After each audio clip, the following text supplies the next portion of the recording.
ওরে আল্লাহ রে, ওরে মা, আমি এখন চলে এসলাম আমাদের অ্যামাজনে, এবং অ্যামাজনে দেখতেছেন তেরোবিধি বাস আস, আর এবারে দেখেন গাছ তেরোবিধি, এবং শেষের ওইদিকে গাছ, এই ফুলটার গাছ, এই গাছটা দেখলাম। এবং এই ফুলটা কি আপনারা চিনেন? আমি তো চিনি না, এবং জানলে অবশ্যই আমার কমেন্টে বলবেন। আমাদের অ্যামাজনে এই ফুলের গাছটা দেখলাম, এবং এই ফুলটার গাছ যদি কেউ যদি চিনে থাকেন অবশ্যই আমাকে কমেন্টে জানাবেন। তো আমাদের অ্যামাজনের সাথেই এই বেসন বাড়িটা অনেক সুন্দর হয়েছে, এবং খুবই ভালো লাগলো, আপনাদের মাঝে শেয়ার করলাম।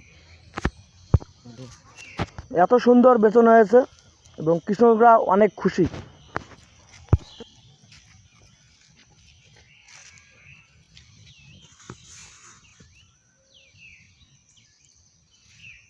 কারণ এখন থেকে এখানে আমার কন্টিনিউ ভিডিও পাবেন প্রতিদিন, এবং আমার পেজটা যারা ফলো করেন নাই অবশ্যই তারা ফলো করবেন, এবং আমার ভিডিওগুলো অবশ্যই লাইক কমেন্ট করবেন, এবং ভিডিওটা যদি ভালো লাগে সেই সাথে শেয়ার দিবেন।